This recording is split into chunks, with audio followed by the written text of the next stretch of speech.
Nah, guys, kembali lagi di channel Apresitorus, di mana channel ini akan memberikan diri kamu suatu informasi baik dari pekerjaan, asmara, keuangan, serta kehidupan diri kamu secara general.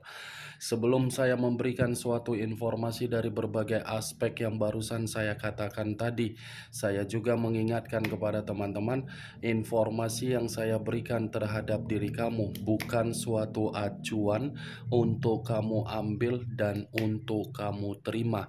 Saya hanya bisa memberikan diri kamu suatu informasi berdasarkan kartu yang saya pegang ini. Diri kamu hanya bisa berencana terhadap kehidupan kamu, akan tetapi di balik dari informasi dan perencanaan tersebut, lagi-lagi yang menentukan adalah Sang Pencipta.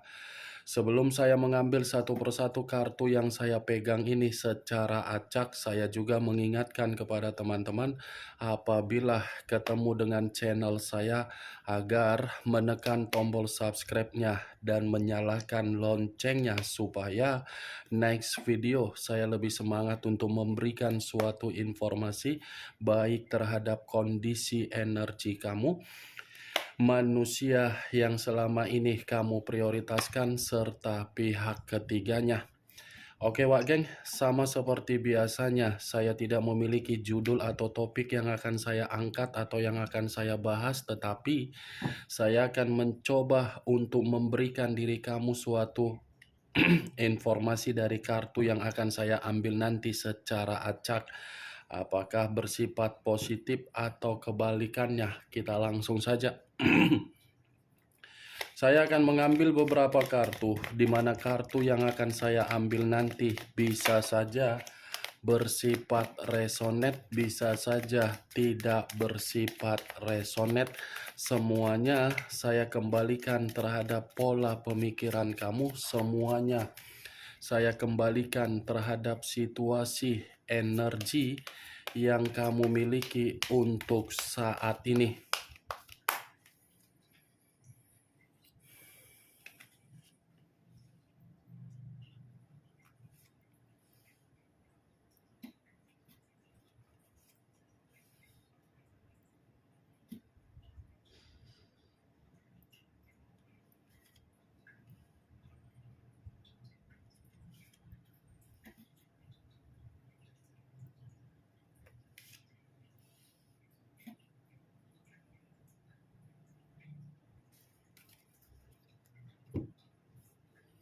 Nah guys, di depan saya ini sudah ada beberapa kartu yang sudah saya ambil secara acak satu persatu dari tumpukan kartu yang saya pegang tadi. Apakah informasi atau cerita di balik dari kartu yang ada di depan saya ini akan memberikan suatu gambaran yang bersifat positif atau kebalikannya? Kita langsung terhadap kartu pertama. Muncul kartu ini.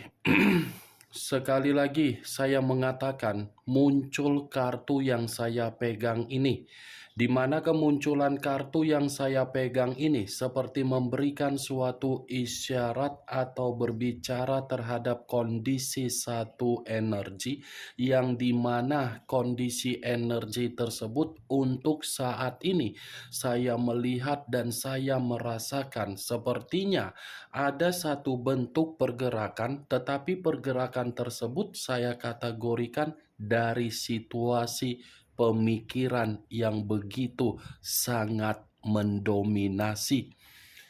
Kenapa saya mengatakan kondisi pemikiran yang lebih mendominasi terhadap satu energi yang saya katakan tadi? Kemungkinan besar pemikiran ini masih terkena dampak dari situasi di masa lalu. Tetapi dampak di masa lalu ini bukan saya kategorikan membuat pemikiran merasa tenang, tetapi merasa tidak tenang. Ya, ibaratnya pemikiran tersebut menyimpan yang namanya kenangan bersifat pahit dari kenangan yang bersifat pahit seakan-akan membuat posisi energi terutama dari perasaan atau batin menjadi sentimen.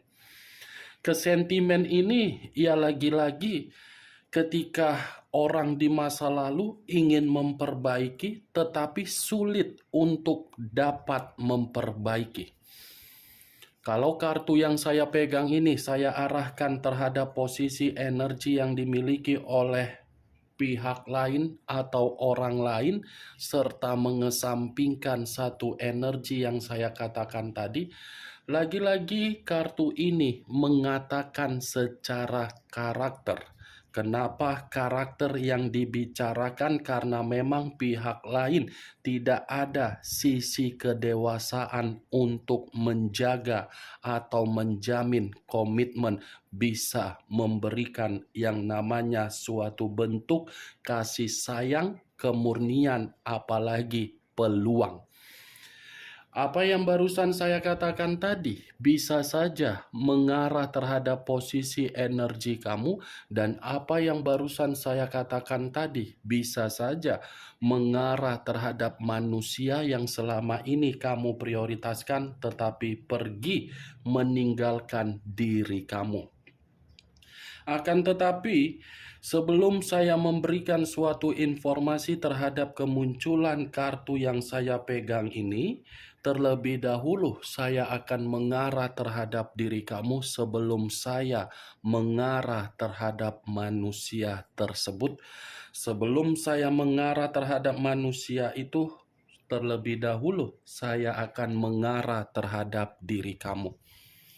Di mana ketika diri saya mengarah terhadap posisi energi kamu, baik secara pemikiran, perasaan, atau kondisi batin kamu, dari ketiga aspek yang barusan saya katakan tadi, kalau seandainya saya masih menarik dari kata komitmen, saya rasa komitmen kamu itu tidak memiliki yang namanya visi dan misi yang jelas. Ibarat tidak ada tujuan, tetapi mengharuskan diri kamu memperjuangkan. Ibarat tidak ada kejelasan, tetapi membuat diri kamu terkunci. Ibarat tidak ada kebebasan, tetapi membuat diri kamu terintimidasi. Itu yang saya lihat, tetapi apa yang saya katakan tadi belum tentu bisa terkoneksi terhadap diri kamu. Dan belum tentu juga bisa kamu benarkan dan tidak kamu benarkan. Apa yang barusan saya katakan tadi, Wak Geng, itu hanya sekedar pembuka dari pergerakan energi kamu yang ingin saya katakan. Belum acuannya dari kartu yang saya pegang ini. Kalau acuannya dari kartu yang saya pegang ini, saya lemparkan kembali terhadap posisi energi kamu. Saya rasa diri kamu ini terlalu banyak imajinasi di dalam berbagai aspek, terutama di dalam komitmen kamu. Imajinasi selalu bermain hampir setiap hari, hampir setiap detik, hampir setiap perputaran waktu. Tetapi imajinasi yang dimainkan seakan-akan hanya bisa menerima feedback yang bersifat monoton. Monoton dalam arti apa? Dimaafkan, diulangi, diberikan kesempatan tetapi disalahgunakan, diberikan posisi untuk membimbing atau diarahkan hanya sebatas perkataan saja. Saya rasa itu feedback yang kamu dapatkan, Wak Geng. Feedback yang mengerikan yang kamu dapatkan. Imajinasi terpukul dengan kenyataan. Kenyataan menampar secara keras, di mana tamparan itu seakan-akan membuat diri kamu harus sadar. Kartu pertama yang saya pegang ini terdiri dari 6 cawan. Mungkin diri kamu sudah tahu maksud dan tujuan dari kartu 6 cawan ini. Yang selama ini saya katakan itu loh yang tidak pernah saya ingin bahas, tetapi keluar sendiri untuk pertama kalinya. Ini 6 cawan. Kalau saya mengatakan koneksi berbicara terhadap diri kamu lebih kuat untuk kembali terhadap diri dia, saya rasa itu bukan koneksi secara perasaan yang mengatakan diri kamu tulus untuk kembali, tetapi yang berbicara karena memang unsur keterpaksaan. Kenapa saya mengatakan keterpaksaan? Ini pola pemikiran kamu masih bersifat sentimen terhadap diri dia. Masih bersifat sentimen. Lebih kuat sentimen kamu ini seperti orang yang masih rentan emosional. Itu dia. Tetapi kalau kartu ini saya arahkan terhadap manusia tersebut, manusia itu terjebak di dalam kondisi di masa lalu, yang dimana ketika masa lalu membuat diri dia terjebak, seakan-akan manusia itu menyimpan yang namanya kenangan, di mana kenangan tersebut mulai dari karakter kamu yang terlalu dewasa, yang sederhana, yang memberikan keceriaan, yang memberikan kemurnian, yang memberikan kesegaran, yang memberikan rasa sensualitas, yang memberikan perlindungan, yang memberikan rasa suatu bentuk yang bisa dia banggakan dari diri kamu. Bertolak belakang kan dari apa yang saya katakan. Si manusia teletabis menang banyak, kamu yang rugi total.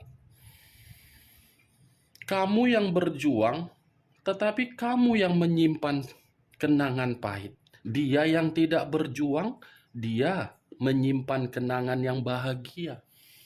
Itu yang saya lihat. Ini manusia masih terjebak. Masih terjebak di dalam kondisi di masa lalu. Kemunculan kartu yang saya pegang ini memang di awal perkataan saya membahas mengenai energi kamu.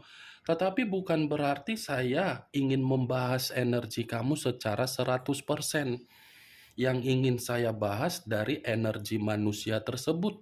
Apa yang menjadi alasan dalam bentuk faktor yang lain ketika manusia itu terjebak di dalam situasi di masa lalu di luar dari apa yang saya katakan barusan. Muncul kartu The Lovers. Unsur udara berlambangkan 3 zodiak. Aquarius, Gemini, dan Libra.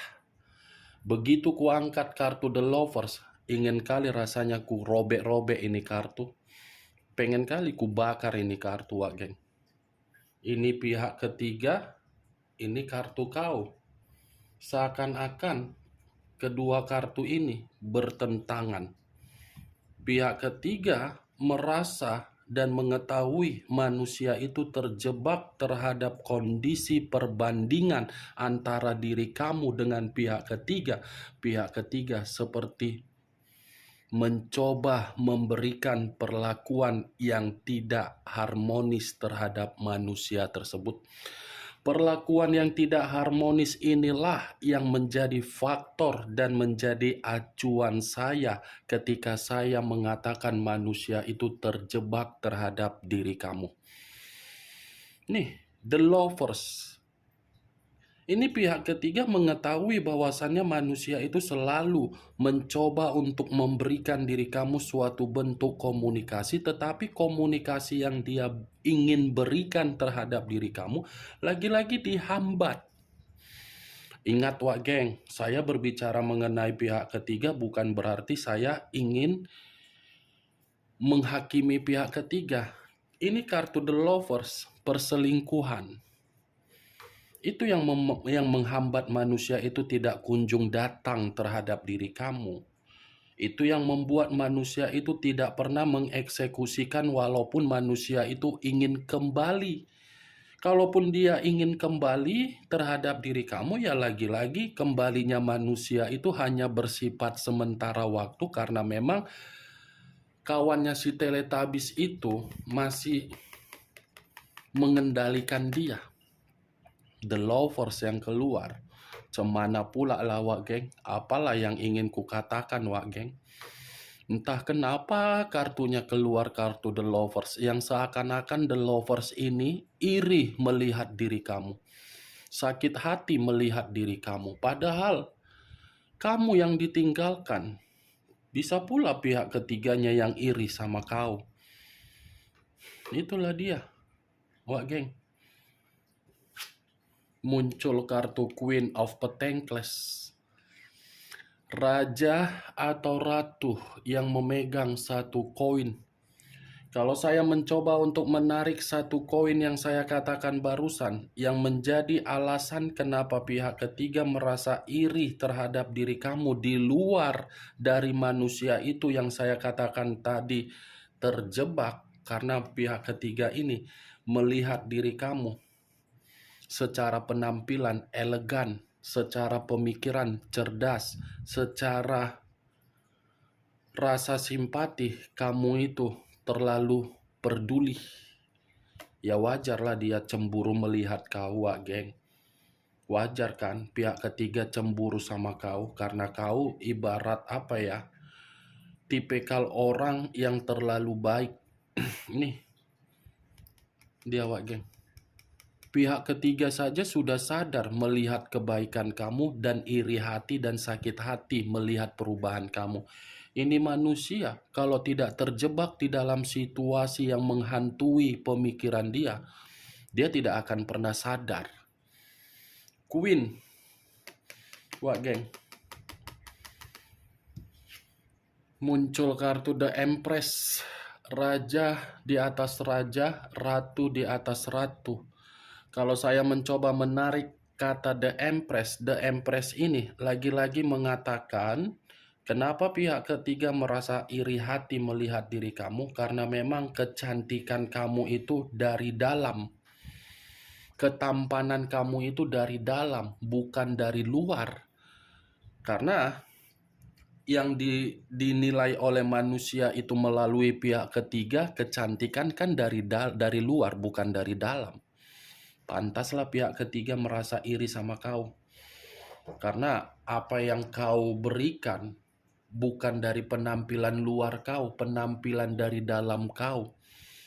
Inner beauty lah kata orang-orang, bahasa gaulnya. Inner beauty, kecantikan dari dalam, kepintaran dari dalam, karena kau itu memiliki gairah secara sensualitas, body language lo yang terlalu menawan seperti gitar Spanyol, kemungkinan besar lah wak geng. Pihak ketiga ini iri dia melihat kau. Nah ini namanya pertarungan apa ya, kalau bisa dikatakan Naruto lah. Yang satu terjebak, yang satu iri, yang satu merasa bebas dengan penampilan. Itulah posisi kartu yang saya pegang ini, 4 kartu ini. Muncul kartu Four of Cups. Terdiri dari 4 cawan. Kalau saya mencoba untuk menarik satu cawan dari keempat cawan yang saya katakan, satu cawan yang saya tarik ini seperti memberikan suatu gambaran yang dimana pihak ketiga pun melihat diri kamu seakan-akan frustasi. Frustasi dalam arti apa? Wah, ternyata bisa juga ya berubah. Wah, ternyata bisa juga ya memberikan suatu kemajuan di dalam diri. Wah, ternyata bisa juga ya tidak fokus terhadap orang yang di masa lalu. Nih, dia wak. Ini pihak ketiga melamun, memikirkan diri kamu. Memikirkan diri kamu dalam kondisi melamun, dia menganggap kenapa manusia itu masih memikirkan diri kamu. Ya karena memang diri kamu ini memiliki kewibawaan. Karena kecantikan kamu, ketampanan kamu dari dalam. Itu dia wak geng. Bagaimana dari apa yang saya katakan tadi? Apakah bisa masuk secara logika kamu? Ya kalau menurut diri kamu bisa masuk secara logika kamu ya silakan angkat. Tetapi kalau menurut diri kamu tidak bisa masuk secara logika kamu, ya tidak usah kamu angkat. Anggap saja apa yang saya katakan tadi sebagai gibahan yang tidak berfaedah, gibahan yang tidak berkualitas. Setidaknya kamu mengetahui isi dari kelima kartu ini. Nih, dewa guys. Dan perlu kamu tahu, saya tidak memberikan diri kamu suatu bentuk sugesti agar sugesti tersebut bermain di dalam pemikiran kamu. Semua kembali bagaimana diri kamu untuk merespon dan menyikapi perkataan yang saya ucapkan tadi. Muncul kartu Seven of Pentacles, terdiri dari 7 koin. Kalau saya mencoba untuk menarik satu koin dari ketujuh koin yang saya katakan, satu koin yang saya tarik ini, kenapa pihak ketiga merasa iri dan sakit hati terhadap diri kamu? Karena memang posisinya pihak ketiga bukan lagi mencerminkan bagaimana kondisi ketika dia mendapatkan sesuatu hal, memulai dari awal pertemuan terhadap manusia tersebut. Ini posisi kehidupan pihak ketiga lagi mundur ke belakang, bukan maju. Ketika mundur ke belakang dan manusia itu terjebak, ini pihak ketiga merasa seperti keanehan. Itu yang saya lihat dari keenam kartu ini, Wak Geng. Iri, sirik. Oke, Wak Geng, hanya itu yang bisa saya berikan informasinya terhadap diri kamu. Yang positif ambil, yang negatif buang. Sekian dulu informasinya. Salam kartu tarot, salam zodiak.